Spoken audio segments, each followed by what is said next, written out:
There's a weird psychological trap in the gun world that nobody talks about enough. The assumption that cost equals capability. Not in theory, everybody knows the theory is wrong. In practice. Because in practice, people still walk past a $350 pistol caliber carbine on the shelf and reach for the one behind the glass case with the four-figure price tag. They do it because they assume the cheaper gun cut corner is somewhere important.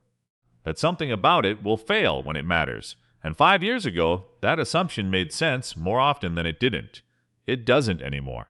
Something happened in the budget PCC market that the firearms industry almost never does.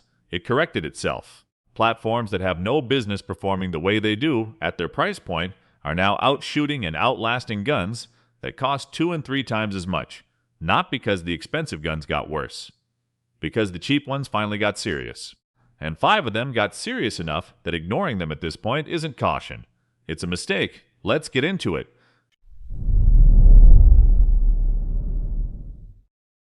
The GeForce Blade 6 is a new platform in a crowded space, and the argument for it is simple. It delivers a density of features that most budget guns in this format don't even attempt. Manufactured by Arms in Turkey and imported by GeForce Arms out of Nevada, the Blade 6 runs a 6-inch 4140 steel barrel with a QPQ finish, chambered in 9x19. Overall length is 15 inches. Weight sits at 5.7 pounds unloaded. That's heavier than most guns in this size class, and that weight is deliberate. A 5.7 pound blowback pistol in 9mm doesn't bounce around in your hands. It plants. The recoil impulse pushes through a mass that absorbs it instead of transferring it all into your wrist. That difference matters the moment you start sending strings of fire faster than casual plinking speed. The gun ships with a 33-round magazine and takes standard Glock, 19, 17, and 34 pattern mags. You get over 12 inches of top Picatinny rail, flip-up sights front and rear, ambidextrous safety, and a 1.2x28 threaded muzzle for suppressor use. The rear 1913 adapter lets you mount a brace or, with a Form 1, a proper stock, worth mentioning. The charging handle is a forward-mounted, reversible unit that doubles as a slap-style bolt release. That kind of integrated design thinking usually shows up in guns at twice this price. The aluminum receiver with anodized finish adds structural rigidity that pure polymer builds lack, and GeForce backs it with a 5-year limited warranty. Here's the catch, though. This is a Turkish import with limited track record in the American market. Arms doesn't have the generational reliability data that domestic manufacturers carry. You're buying potential, not a proven resume. But the spec sheet at this price point, often under $300, is difficult to argue with. If GeForce earns the trust over time, this gun becomes a serious problem for everything above it.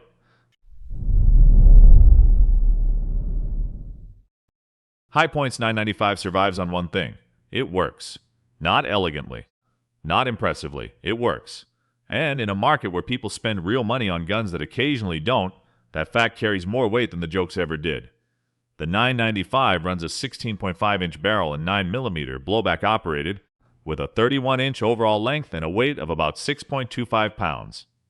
Standard capacity is 10 rounds from a proprietary magazine, which is the gun's most honest limitation. You're not getting Glock mag compatibility. You're not getting 30-round drums from the factory. You're getting 10 rounds and a reload. What you're also getting is a 16.5-inch barrel on a 9mm platform, and that barrel length matters more than people realize. A 9mm round out of a 16-inch barrel gains somewhere between 100 and 200 feet per second over the same round out of a 4-inch pistol barrel. That velocity difference translates directly into terminal performance and effective range. The 995 pushes 9mm closer to what the cartridge was always meant to do. The internal recoil buffer smooths out the cycling impulse enough that the gun shoots softer than its weight class suggests. The trigger is heavy and long. The ergonomics came out of a different era. The aesthetics are a running punchline that will never end. None of that changes the functional argument. High Point backs the 995 with a lifetime warranty. No questions, no receipt required. That's a policy almost no manufacturer at any price tier matches unconditionally. Send them a broken gun, they fix it or replace it. Period. The adjustable iron sights are serviceable, the Picatinny rail sections give you room for a red dot or a light, and the threaded 1.2x28 muzzle opens the door to compensators or suppressors, if that's your direction. At a street price consistently under $300, the 995 is the PCC equivalent of a tool that sits in the garage and never lets you down. Ugly? Sure. But ugly and reliable beats pretty and fragile every time.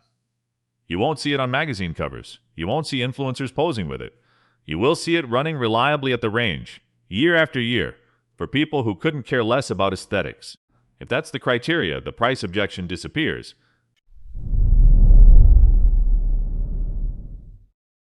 The PSA PA9, specifically the Gen 4 PX9 rifle pattern, exists because a significant portion of the American shooting public already knows one manual of arms, the AR-15, and the PA9 gives them exactly that manual of arms in 9mm without pretending to be something it isn't.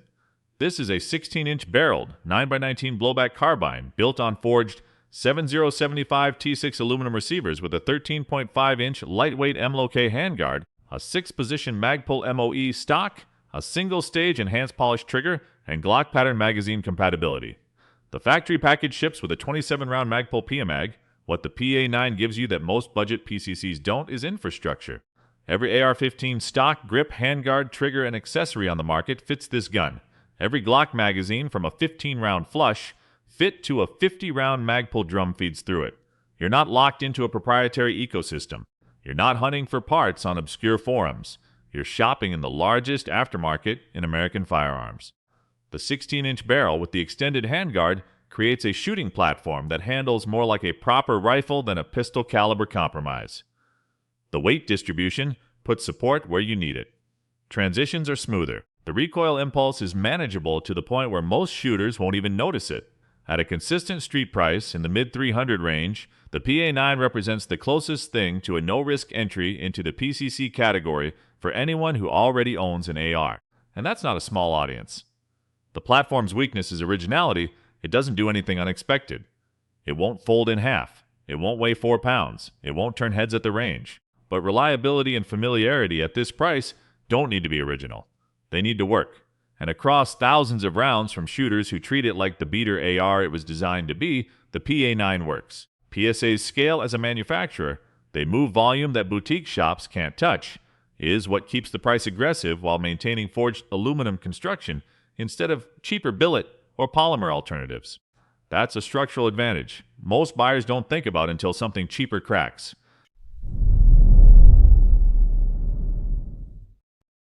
The Kel-Tec SUB-2000 has always been one idea executed at different levels of commitment. The idea, fold a pistol caliber carbine in half. Gen 1 and Gen 2 proved the concept, but punished you for wanting to run optics.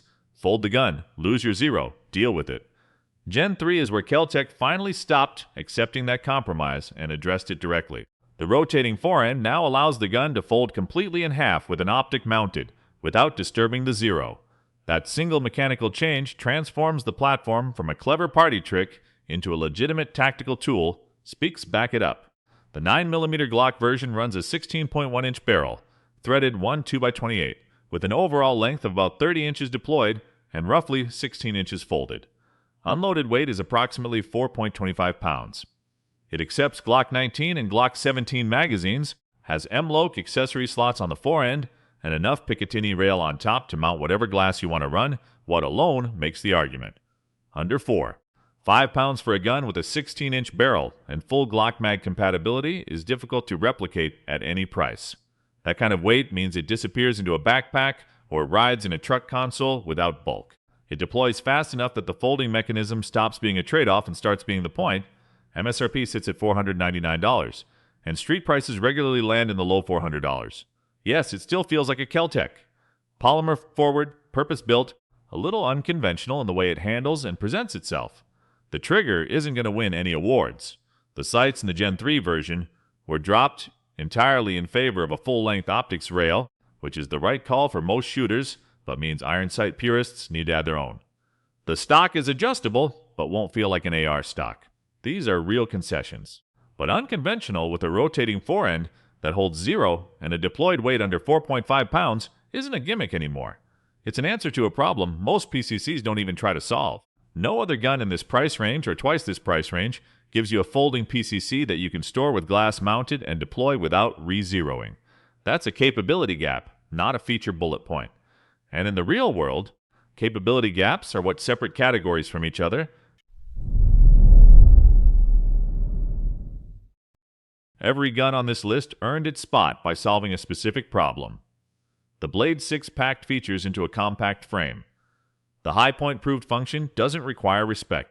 The PA9 offered familiarity. The SUB-2000 solved portability. The Extar EP9 does something harder. It balances all of them. The EP9 is a 9mm blowback platform with a 6.5-inch barrel, threaded 1-2-28, running an overall length of about 24 inches with the included stabilizer brace. Unloaded weight, 4 pounds. 4 pounds. That's lighter than some loaded handguns. It takes Glock pattern magazines, factory OEM Magpul PMAGs, ETS, 33-round sticks, 50-round drums. The controls are AR pattern. Familiar safety, familiar mag release, bolt catch with last round hold open. The charging handle is non-reciprocating. The trigger is a standard mil-spec single-stage unit that accepts any AR-15 trigger drop-in. Extar manufactures the EP9 in the United States and sells direct, no distributor, no retail markup. That's how they keep the price at $449 while using American labor and materials. The polymer construction raises eyebrows on paper and disappears in practice. Reviewers have put 500-round sessions through this gun with zero malfunctions. The blowback system doesn't care about bullet weight or powder charge. If the primer fires, the gun cycles. That's the mechanical simplicity that makes blowback systems last. At 4 pounds, the EP9 changes the way a PCC feels in the hand. It comes up fast and stays lively. It doesn't fatigue you over long sessions. It transitions between targets without dragging. And it does all of this at a price point that lets you buy the gun, an optic, a light, and a stack of magazines for less than a single mid-tier competitor costs out of the box. That's the argument. Not hype. Not brand mythology. Not a feature list that sounds good and performs average. The EP9 earned the top spot because it delivers the most complete shooting experience in the budget PCC category, while demanding the least from your wallet and your patience. People who spend $1 on a PCC often end up buying different magazines and a different trigger anyway, sometimes a new brace too. EP9 owners spend $449, swap in a flat-face trigger for $30, mount a Holosun for $150, and they're done. The total cost of a fully configured EP9 still undercuts most competitors at base price. That math doesn't lie, and neither does the round count. Every platform on this list proved the same thing from a different angle. The price tag on a PCC stopped being a reliable indicator of capability. The market shifted, the engineering caught up. The only question left is whether your assumptions did too. Because if you're still dismissing a gun because of what it costs, you're not evaluating the gun. You're evaluating a number, and numbers don't shoot back.